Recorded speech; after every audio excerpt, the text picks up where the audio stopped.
Magandang gabi po. Balik bilibid na ang convicted killer na si Rolito Go na nawala sa kulungan itong Martes ng gabi. Nanindigan si Go na dinukot siya at hindi pumuga. Ayon kay Go, bigla na lang daw siyang pinakawalan ng mga dumukot sa kanya at binigyan pa daw siya ng pamasahe. Sa huli ay humingi siya ng tawad sa pamilya ng kanyang napatay na si Eldon Maguan. Nakatutok si Emil Sumangil. Mula sa tanggapan ng PNP Anti-Kidnapping Group, tahimik na inilabas si Rolito Go.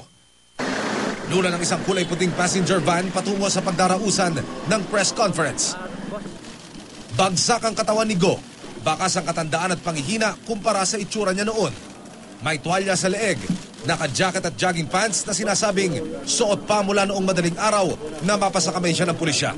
Walang naging ibang laman ang kanyang pahayag kundi ang paninindigang dinukot siya sa loob ng National Bilibid Prison at hindi siya pumuga.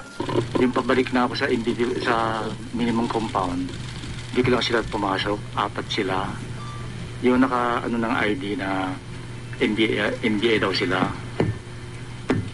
Tapos, ang sinasabi, lumalabas daw ako sa compound. Sabi ko, paano ko lalabas yung sakit ako, medical treatment pa ako. Ngayon, pinilit kami sa may bitbit ng baril. Inakbay ako na pinalisa ako ng sumama. Sinakyan daw nila ang kotse ng pamangkin na si Clemence Yu, na personal nurse din niya. Malaking pera raw ang hinihinging ransom. Pinukbok daw siya sa ulo ng minsang manlaban. May mga sugat din siya sa braso. Mula sa Bilibid, dinala raw sila sa may Batangas. Hindi raw alam ni Go pero maski siya, nagtaka nang bigla raw silang pinakawalan at binigyan pa ng pamasahe pa uwi. Actually, hindi kami pakakawalan ng komando nila. Pinapapatay nga kami yung tapos yung bantay, yung bantay na pinakawalan na kami masabi ko na kami magsasalita. Kanimutan na lang lahat, wala naman ako sa amin. Hiniram daw ni Go ang cellphone ng konduktor na sinakyang bus. Kaya nakatawag sila sa pamilya at doon na sila sinundo ng mga kaanak kasama ang pulisya. Sa presscon, ipinakita pa ni Go ang kanyang colostomy bag na stage 4 colon cancer si Go. Kasama niyang humarap sa media ang pamangking si Clements. Sa labas ng Anti-Kidnapping Group office namin siya nakuna ng pahayag. Kamusta po kayo? Maayos naman. May magkaano lang, medyo may physical na konti lang. Kung dinukot ba talaga si Go o sadya itong pumuga, ito ngayon ang tutumbukin ng PNP sa isasagawa nilang investigasyon. The Anti-Kidnapping Group received an information that indeed Mr. Rolito Go was taken by